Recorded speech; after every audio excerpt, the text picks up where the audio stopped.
Today, we uncover the shocking truth about UK biscuits. What were once simple treats made with flour, butter, and sugar have been transformed into ultra-processed Frankenstein foods packed with industrial oils, hidden sugars, and laboratory-engineered ingredients designed to keep you coming back for more. The brands you grew up with, the ones your parents and grandparents trusted, have quietly changed their recipes while still trading on that nostalgia.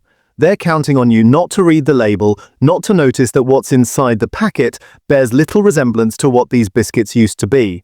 So we've gone through the major brands currently sold in UK supermarkets, and we'll expose the 12 biscuit products you need to avoid. Then I'll tell you the handful which ones are actually still worth buying. But here's the thing, you have more power than you realize. Every view, every like, every time you hit that hype button, you're pushing back against these corporations. You're spreading awareness that forces them to pay attention, that tells them we're not accepting this anymore. So if you want to be part of the movement demanding better food standards, demanding real ingredients instead of cheap substitutes, hit that hype button right now, because the algorithm rewards engagement, and that engagement translates into pressure on these companies. Comment below with which food category we should investigate next. Subscribe, because we're just getting started with these deep dives, and let's get into exactly what's hiding in your biscuit tin. Number 1. McVitie's chocolate digestives. These are sold as a British tradition, a wholesome tea-time treat that's been around since the Victorian era. Original digestives from 1839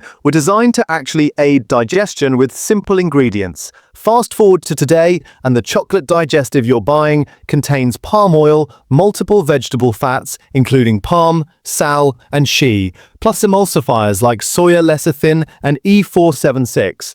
The chocolate coating alone has over 5 ingredients, including butter oil mixed with those vegetable fats. They call it 30% chocolate, but that chocolate uses vegetable fats as the primary fat source instead of real cocoa butter. Why the switch from butter to palm oil? Simple economics. Palm oil is cheaper, it extends shelf life, and it boosts profit margins. But here's what they don't advertise. Palm oil is less satisfying than butter. Your body doesn't register the same fullness signals, so you end up eating more biscuits than you would have with the original butter-based recipe. They're banking on your nostalgia, using words like original and traditional on the packaging, while the actual recipe has been systematically degraded. What your grandparents ate and what's in that packet today are fundamentally different products, but McVitie still gets to charge premium prices by trading on a heritage that no longer exists in the ingredient list. The digestive biscuit was originally marketed as a health food, something that would settle your stomach after a heavy meal. Now it's just another vehicle for cheap oils and processed sugars dressed up in Victorian-era branding. Number 2. Jaffa cakes. Look at the ingredient list, and the very first thing listed is glucose-fructose syrup. Not flour, not eggs, but glucose-fructose syrup. Then comes sugar, then dextrose, then glucose syrup. 4 different types of sugar and sweeteners in one product. This is what's called the multi-sugar masquerade. Instead of listing sugar as the dominant ingredient, which would alarm consumers, they split it into multiple forms. Glucose-fructose syrup here, plain sugar there, dextrose somewhere else, glucose syrup further down.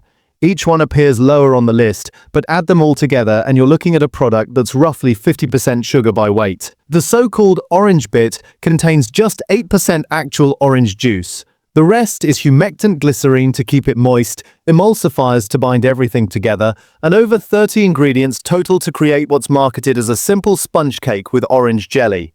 The sponge base isn't a traditional cake at all. It's an industrial construction of modified starches and raising agents designed for mass production and long shelf life. They market these as a low-fat option, which is technically true, but that's because they've replaced the fat with sugar. You're not getting a healthier choice, you're getting a different configuration of the same ultra-processed formula that prioritizes shelf stability and profit over nutrition. The famous debate over whether Jaffa cakes are cakes or biscuits was actually a tax case, but what nobody debates is whether they're ultra-processed, because the ingredient list makes that abundantly clear. Number 3. Oreos. The creme filling in an Oreo contains no cream. Read that again, no actual cream. What you're eating is a mixture of glucose-fructose syrup, palm oil, rapeseed oil, and wheat starch held together with emulsifiers. The recipe has actually gotten worse over time. In the 1990s, Oreos contained lard. Not great, but at least it was a real ingredient.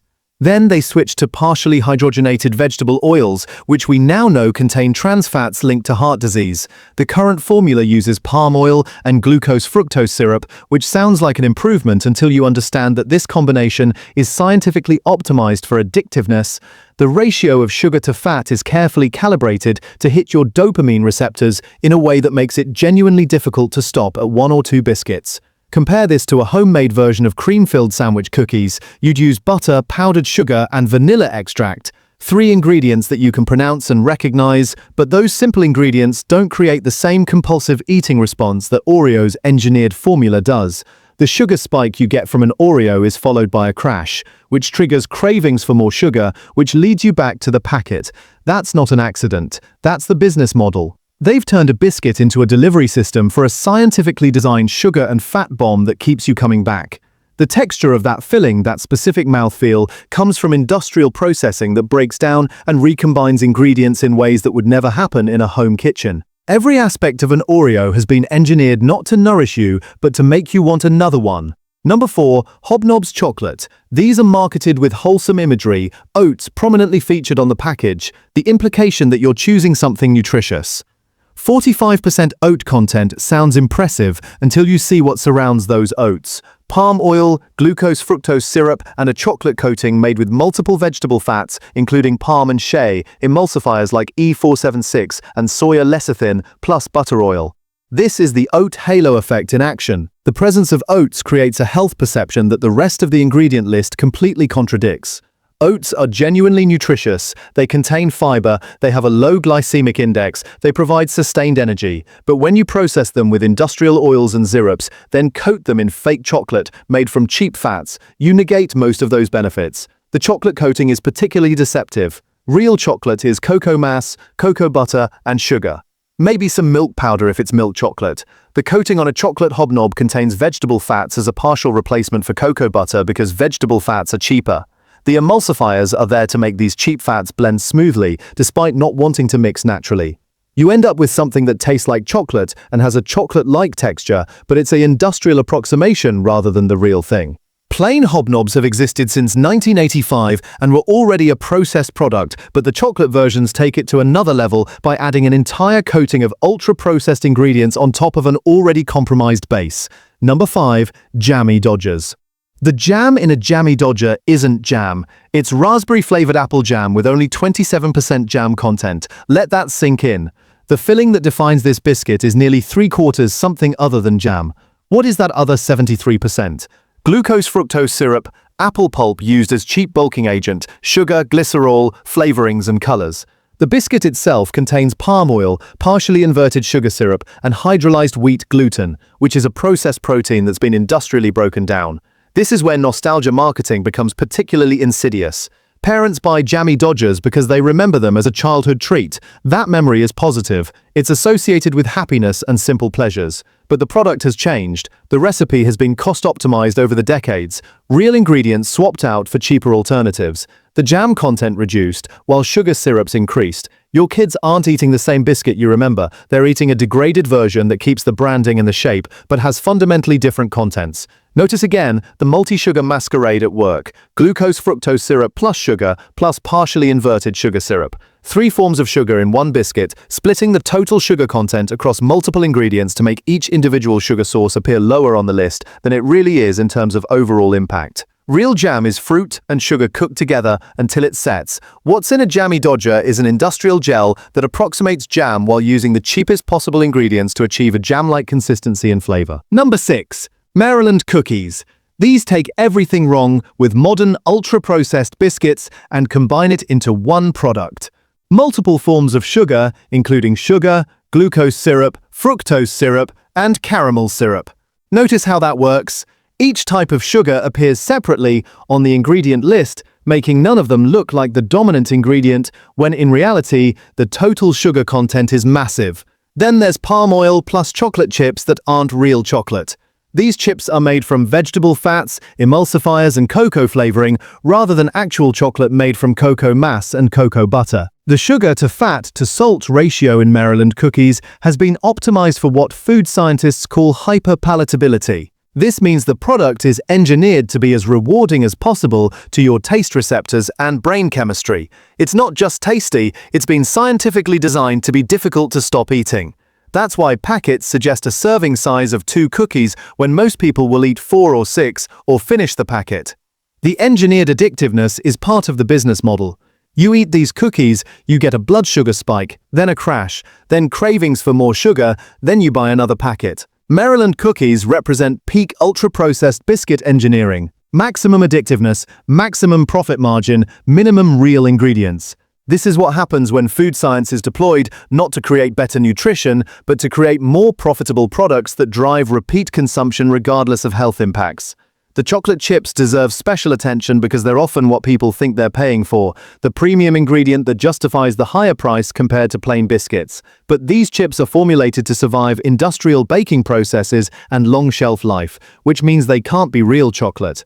Real chocolate would either burn during baking or develop a white bloom during storage, so they engineer something that looks like chocolate chips, has a vaguely chocolate flavor, but is actually a mixture of fats and flavorings designed to remain stable under conditions that would destroy actual chocolate. Number 7. Cadbury fingers. These blur the line between biscuit and candy. They're closer to confectionery than anything you'd traditionally call a biscuit, but they're marketed and sold in the biscuit aisle so kids can have them in lunchboxes as an everyday snack. The ingredient list is an industrial formula of sugar, palm fat, glucose-fructose syrup, and emulsifiers.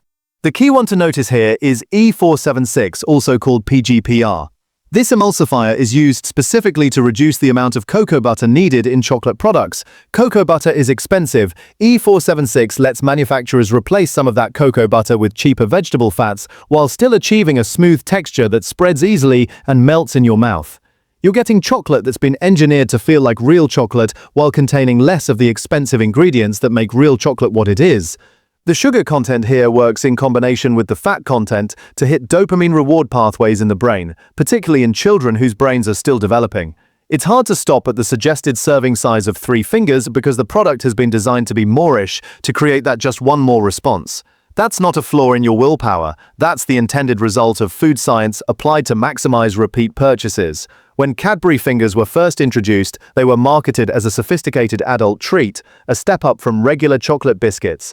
Now they're primarily marketed to children, and the recipe has been reformulated multiple times to reduce costs, each reformulation making them more processed and less like actual food. Number 8. Fox's Party Rings. These are essentially sugar and palm oil with some coloring, shaped into a biscuit. The ingredient list reads like a chemistry experiment: hydrolyzed wheat gluten, palm oil appearing near the top of the ingredients, which tells you there's a lot of it, glucose syrup, partially inverted sugar syrup, and vegetable glycerin. Nutritionally, these offer almost nothing empty calories that provide energy but zero nutritional value. No fiber, minimal protein, just refined carbohydrates and industrial fats, designed to be as palatable as possible while being as cheap as possible to produce. These are marketed specifically for children's parties, which normalizes ultra-processed, high-sugar snacking from a young age. Bright colors equal fun, sweetness equals reward, and kids learn to associate treats with products that have been engineered in a laboratory rather than baked in a kitchen. To Fox's credit, they've removed artificial colors and now use plant-based colorings from concentrates. That's genuinely an improvement, but the base formula is still industrial junk. The hydrolyzed wheat gluten is there to provide structure and chewiness without using eggs. It's cheaper and more shelf-stable, but it's a far cry from traditional biscuit ingredients. This is what happens when cost reduction becomes the primary driver of recipe development rather than making something that's actually good for the people eating it. Party rings have been around since the 1980s, and they've always been a budget product, but even budget biscuits didn't use to require hydrolyzed proteins and multiple sugar syrups to achieve basic cookie texture and taste. So, what should you actually buy? Look for short ingredient lists with recognizable components. Real butter instead of palm oil or vegetable fats. Single types of sugar rather than multiple syrups and sweeteners. No emulsifiers or hydrolyzed proteins. The fewer ingredients, the closer you are to actual food rather than an industrial product. Check if the chocolate contains cocoa butter or vegetable fats. Real chocolate costs more, but it's what chocolate is supposed to be. Avoid anything with glucose-fructose syrup high on the ingredient list. This is the biggest red flag for ultra-processed foods designed for addictiveness rather than nutrition. And remember, just because something contains oats or whole grains doesn't mean it's healthy if those grains are surrounded by industrial oils and syrups. Marketing language like wholesome, traditional, and original means nothing if you don't verify it with the actual ingredient list. Walker's shortbread fingers prove that none of this industrial processing is necessary. 4 ingredients: wheat flour, butter at 32%, sugar, and salt. That's the complete list. No palm oil, no emulsifiers, no glucose-fructose syrup, no hydrolyzed proteins, no vegetable fats. This recipe has been the same since 1898 because it works. Real butter creates flavor and texture that cheap substitutes cannot match. These biscuits have excellent shelf life despite containing 0 preservatives or stabilizers. Walker's demonstrates that you can make commercially successful biscuits with real ingredients. The other manufacturers choose not to because butter costs more than palm oil, and that difference goes straight to their profit margins. When a company says they need to use palm oil and emulsifiers for technical reasons, point them to Walker's shortbread. It's possible, it's just less profitable. Nairn's dark chocolate chip oat biscuits show what modern healthy biscuits can be. Whole grain oats at 59%, dark chocolate chips made from real chocolate with cocoa mass and cocoa butter, not vegetable fats, sustainable palm fruit oil that's better sourced than standard palm oil, brown sugar, and dietary fiber.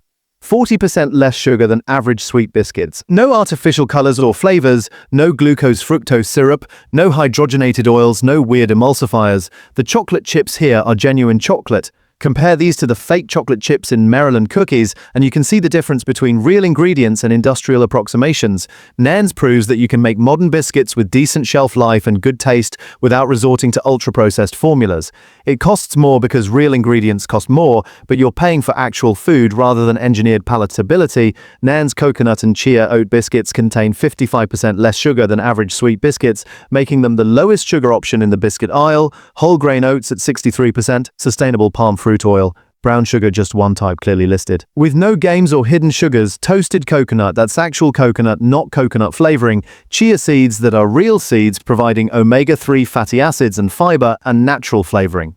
High in fiber, no artificial anything. This shows what happens when a company prioritizes nutrition alongside taste rather than making profit margin the sole consideration. The ingredient list is transparent. One type of sugar clearly stated, no multi-sugar masquerade. These won't give you the same dopamine hit as Maryland cookies because they haven't been engineered for addictiveness. That's actually the point. They're designed to satisfy a sweet craving without triggering the blood sugar roller coaster that creates more cravings. Plain Hobnobs without the chocolate coating are a compromise option if you want something from mainstream brands. Rolled oats at 40%, wholemeal wheat flour at 24%, palm oil, which isn't ideal, but at least there are no additional emulsifiers, sugar, partially inverted sugar syrup, raising agents, and salt. Compare this to the chocolate version, and you'll see the chocolate coating adds over 10 ingredients, all of them making the product worse. No emulsifiers in the plain version, no glucose-fructose syrup, no fake chocolate with vegetable fats. Sometimes the basic version is genuinely better because manufacturers add more processed ingredients when they're trying to make premium varieties. The plain Hobnob isn't perfect, but it's significantly less processed than most biscuits on the supermarket shelf. The truth is that modern biscuits have been systematically engineered to be as cheap to produce and as addictive to consume as possible. Real ingredients have been replaced with industrial substitutes. Sugar has been split into multiple forms to hide how much is really there. Fats have been optimized for shelf life rather than nutrition. The biscuits your grandparents ate were made with flour, butter, sugar, and maybe eggs. What you're eating now is the result of decades of cost optimization and food science deployed not to make better food, but to make more profitable products. But you're not powerless here. Every time you choose real ingredients over ultra-processed alternatives, you're voting with your wallet. Every time you share information like this, you're spreading awareness that creates pressure for change. Hit that hype button one more time before you go, leave a comment telling me which food category we should investigate next, and subscribe, because we're going to keep exposing exactly what's hiding in your shopping trolley. Until next time, read those labels, trust your gut, and protect your plate.